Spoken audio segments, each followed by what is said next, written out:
जय हिंद। आज हम बात करेंगे ग्रामर का एक खासा इंपॉर्टेंट टॉपिक के बारे में। इसके विषय में आज हम चर्चा करेंगे जिसका नाम है फ्यूचर परफेक्ट टेंस। अब ये फ्यूचर परफेक्ट टेंस क्या होता है, इसके विषय में आज हम ए टू जेड समझेंगे। और आपको मैं बता दूं कि ये जो आपका फ्यूचर टेंस है इसका जो है आपका थर्ड यानी तीसरा पार्ट है, क्योंकि आप सभी को पता है कि कोई भी जो टेंस होता है जैसे present tense, past tense, future tense, तो हर टेंस का चार चार भाग होता है। ठीक है, एक तो होता है प्रेजेंट में होता है, एक कंटिन्यूअस में होता है, एक परफेक्ट में होता है, एक परफेक्ट कंटिन्यूअस में होता है। ठीक है, तो ये तीसरा पार्ट है यानी परफेक्ट टेंस। तो परफेक्ट टेंस में हम ये समझेंगे कि कोई भी कार्य जो है समाप्त हुआ होता है, और जस्ट वो जब समाप्त हुआ होता है तो उसमें क्रिया का उसका हल्का सा उसमें इंक्लूडिंग दिखाई देता है कि वो क्रिया उसमें बनी रहती है। तो आज इस टेंस के बारे में हम समझेंगे। ठीक है, और ये जो कोई भी काम है, जैसे अगर आप फ्यूचर में कोई काम समाप्त करेंगे तो उसके विषय में बताने का कार्य करता है, तो इसके विषय में आज हम चर्चा करेंगे, जानेंगे। ठीक है, यानी फ्यूचर परफेक्ट टेंस। अब ये क्या होता है इसके विषय में जानते हैं। देखिए, अगर इस तरह का कोई भी वाक्य आपको दिखाई देता है तो इसमें कार्य का हो चुका होंगे। जैसे मैं फ्यूचर में मैं उसके आने से पहले मैं कार्य कर चुका हूँगा, तो ये फ्यूचर में कार्य का समाप्त होना दिखाई देता है, समाप्त हुआ दिखाई देता है। तो इसकी पहचान क्या होती है कि इस काल के वाक्य के अंत में चुका होगा, चुकी होंगे, चुके होंगे, तो ये वाक्य आपको दिखाई पड़ेंगे, और इसी से आपको पहचान में ले लेना है कि ये जो वाक्य है ये परफेक्ट फ्यूचर परफेक्ट टेंस है। ठीक है, तो देखिए इसके चार भाग होते हैं, हर सभी में चार भाग होते हैं। एक होता है अफर्मेटिव, एक होता है निगेटिव, और एक होता है आपका इंट्रोगेटिव, और इसमें एक और होता है जैसे आपका इंट्रोगेटिव निगेटिव सेंटेंस। तो इसके विषय में जानेंगे।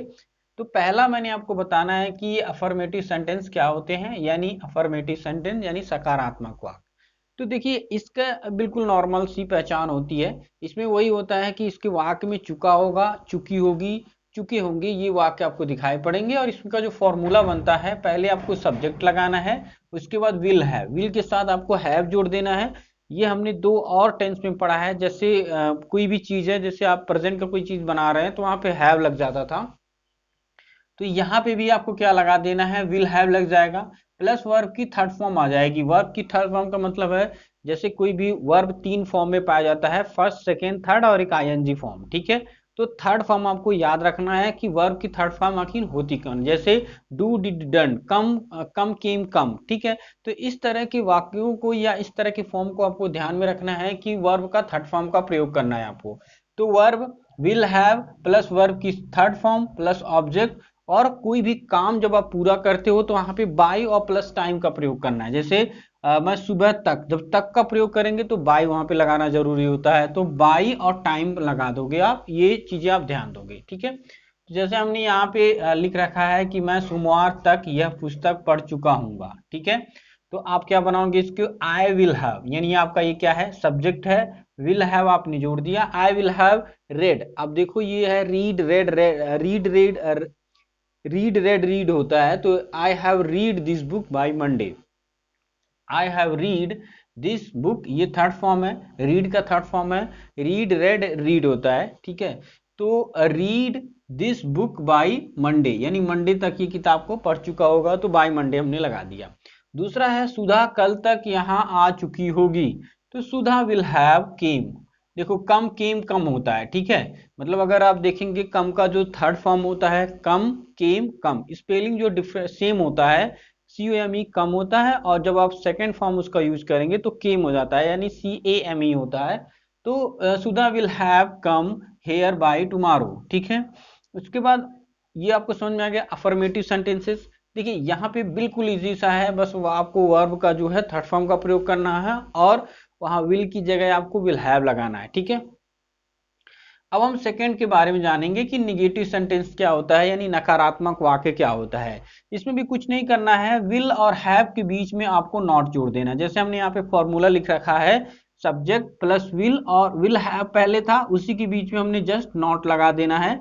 तो विल प्लस नॉट हैव और प्लस वर्ब की third form plus object plus आपको बाय के साथ आपको टाइम लगाना है कि भैया वो मंडे को जा रहा है, या टाइम पे, किस टाइम पे वो खत्म कर रहा है अपना कार्य को। ठीक है, तो जैसे मैंने एक वाक्य यहाँ पे लिख रखा कि वह शाम तक घर नहीं पहुंच चुकेगा, वह शाम तक घर नहीं पहुंच चुकेगा। तो इसको बनाना बहुत आसान है। अफर्मेटिव में जैसे आपने अफर्मेटिव बनाया था उसी की तरह आपको विल हैव में आपको नॉट जोड़ देना है। तो आप क्या करेंगे, ही विल नॉट, देखो यहाँ पे हमने लगाया ही विल नॉट, अब यहाँ पे नॉट हमने जोड़ दिया, will, he will not have reached home by evening, by the evening, home by the evening. तो बाई यहाँ पे हमने जोड़ा और साथ में हमने टाइम लगा दिया द इवनिंग। तो इवनिंग क्या है, एक समय है, ठीक है। तो जो हमारा सेंटेंस बना, he will not have reached home by the evening, ठीक है। इसी तरह से हम एक दूसरा वाक्य देख लेते हैं, तुम सोमवार से पहले अपना कार्य समाप्त नहीं कर चुकेगे, नहीं चुकोगे या चुकेंगे या चुके होंगे, ठीक है। तो क्या हो जाएगा, यू विल नॉट हैव, यानी you will not have finished. Finished क्या है, फिनिश्ड आपका एक सेकंड सॉरी थर्ड फॉर्म है, क्योंकि फिनिश्ड होता है, ये आपका सेकंड और थर्ड फॉर्म दोनों में सेम होता है, ठीक है। तो you will not have finished your work before Monday, कह रहा है कि कार्य से पहले, यहाँ पे हमने पहले जोड़ा है तो आपको बता देना है कि पहले की स्पेलिंग क्या होती है, आपको बिफोर लगाना है। और अगर हम बाद में करेंगे तो वहां पे आफ्टर जोड़ना है, तक करेंगे तो हमें बाय जोड़ना है। ये सारे प्रीपोजिशन होते हैं। ये प्रीपोजिशन में मैंने आप सभी को अच्छे से बताया है कि प्रीपोजिशन, अगर आप अपनी कम्युनिकेशन स्किल्स को और भी बढ़िया से डेवलप करना चाहते हैं तो ये चीज़ों को ध्यान देना होगा कि प्रीपोजिशंस किस तरह से आप उसका प्रयोग करेंगे, कहाँ कहाँ पे आपको प्रयोग करना है। तो हमने वाक्य क्या बनाया, you will not have finished your work before Monday, यानी मंडे तक हमने अपना कार्य नहीं कर चुके होंगे, ठीक है। तो ये था आपका अफर्मेटिव, ये था आपका निगेटिव। अब हम समझ लेते हैं इंट्रोगेटिव सेंटेंसेस, यानी प्रश्नवाचक वाक्य क्या कहलाते हैं, इसके विषय में जानेंगे। आप सभी को मैंने बताया है कि जो प्रश्नवाचक वाक्य होते हैं वो दो तरह से होते हैं। अगर हम बात करेंगे तो ये तीन तरह से भी हो सकते हैं, क्योंकि इसमें जब निगेटिव वाला मैं बताऊंगा तो अलग होता है। तो इंट्रोगेटिव जो होता है वो दो तरह से होते हैं। एक ऐसा होता है जिसमें हाँ आना में आप आंसर देते हैं, जैसे जो वाक्य है, वाक्य की सबसे पहले आपका क्या से अगर शुरू होता है तो वो उसमें आप कोई भी आंसर जो है हाँ ना में आंसर देते हैं, ठीक है। तो जैसे अगर वाक्य में सबसे पहले क्या शब्द आ जाए, ठीक है, जैसे मैंने एक वाक्य लिख रखा है यहाँ पे, क्या लड़के 7 बजने से पहले मैच खेल चुके होंगे।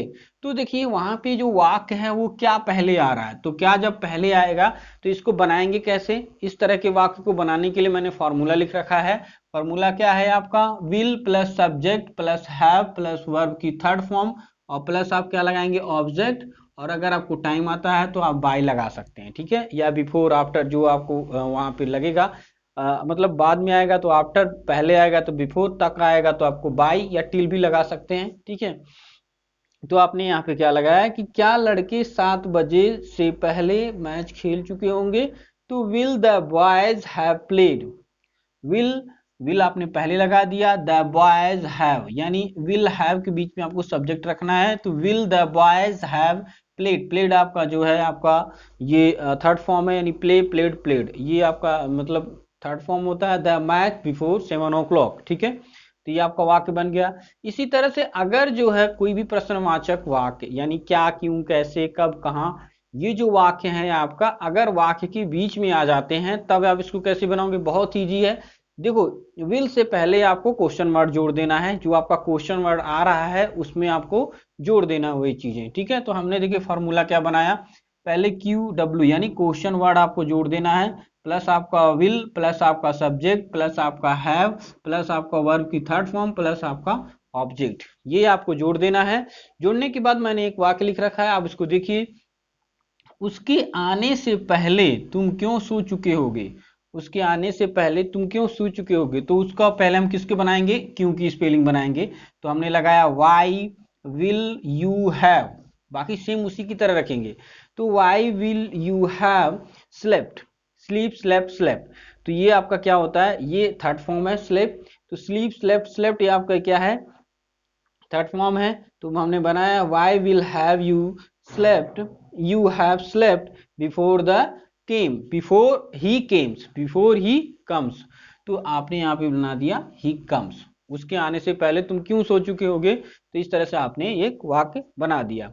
अब इसमें एक वाक्य और आता है कि इंट्रोगेटिव निगेटिव सेंटेंसेस, यानी प्रश्नवाचक नकारात्मक वाक्य, इसको हम कैसे बनाएंगे। तो इसमें आपको कुछ नहीं करना है, इसमें सब्जेक्ट तथा हैव के बीच में आपको नॉट जगा देना है। जितने भी आपको वाक्य हैं यहाँ पे जैसे सब्जेक्ट है और हैव, यहाँ पे तो आपको जस्ट तुरंत आपको क्या करना है, नॉट लगा देना है। उसी तरह से यहाँ पे इसके बीच में क्या लगा देना है, नॉट लगा देना है। तो जब आप नॉट लगा दोगे तो आपका क्या बन जाएगा, इंट्रोगेटिव नेगेटिव सेंटेंसेस बन जाएगा। तो मैंने क्या लिखा है, क्या मैं सो नहीं चुका हूँगा, तो will I not have slept, will I not have slept, क्या मैं नहीं सो चुका हूँगा, will I not have slept. तो ये थे आपके फ्यूचर परफेक्ट टेंस के बारे में एक बहुत ही छोटी वीडियो, शॉर्ट वीडियो मैंने आपको प्रोवाइड कराया है। आप इसका स्क्रीनशॉट भी ले सकते हैं, और अगर आप इस टेंस में कोई भी दिक्कत आती है तो बड़े आसानी से उसको क्लियरेंस कर सकते हैं, क्लियर कर सकते हैं। ठीक है, तो आने वाली वीडियो आपको इसी तरह से और भी बेहतर और भी मजेदार होने वाली है। ठीक है, इससे पहले अगर हमारे चैनल पे आप लोग नए हैं तो चैनल को आप लोग सब्सक्राइब कर लीजिए, वीडियो अगर अच्छी लगती है लाइक और शेयर जरूर कीजिए। ठीक है, आज के लिए बस इतना ही, अभी के लिए बस जय हिंद।